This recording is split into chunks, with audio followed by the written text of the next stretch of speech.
এই মুহূৰ্তত আপোনালোকক দিবলৈ ওলাইছোঁ বিগ ব্ৰেকিং নিউজ। বিশ্বনাথ চাৰিআলিৰ গড়েগাহী গাঁৱত গৰু নোৱাবলৈ গৈ এজন যুৱকৰ মৃত্যু। অজলাহুতি নৈত উটি গ'ল নিতুল শইকীয়া নামৰ যুৱকজন। এই মুহূৰ্তত আপোনালোকক দিব ওলাইছোঁ এটা বিগ ব্ৰেকিং নিউজৰ সৈতে। বিশ্বনাথ চাৰিআলিত গড়েগাহী গাঁৱত গৰু নোৱাবলৈ গৈ এজন যুৱকৰ মৃত্যু।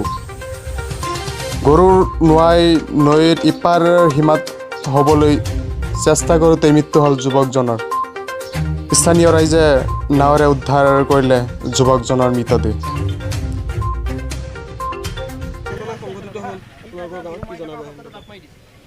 হয়, দুখেৰে জনাওঁ, গাঁওখনৰ কাৰণে এটি দুখৰ খবৰ।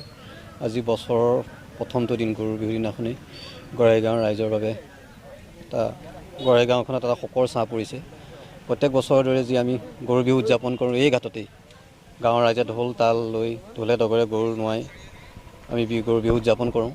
ইতিমধ্যে গৰু নোৱা কাৰ্যসূচী সমাপ্ত ঘটিছিলে। তাৰ ঠিক অলপ সময় পিছতেই নিতুল কোচ নামৰ ব্যক্তিজনে সাঁতুৰি পেলাই নদীখন সিপাৰ হ'ব বিচাৰিছিলে আৰু আমি দেখাত জনাত তেখেত সাঁতোৰত পাৰ্গতো আছিলে। কি হ'ল নাজানো, হয়তো সেয়া ভাগ্যৰ লিখন বুলিয়েই ক'ব লাগিব। বেছি দূৰ নাছিলে আৰু নদীখন প্ৰায় সাঁতুৰি পাৰ হৈছিলে আৰু অলপমান দূৰ থাকোঁতেই তেখেতৰ হয়তো দুৰ্ভাগ্যজনকভাৱে তেখেতৰ মৃত্যু ঘটিলে। বিহুৰ সম্পূৰ্ণ গাঁৱৰ পৰিৱেশ ম্লান ঘটিছে।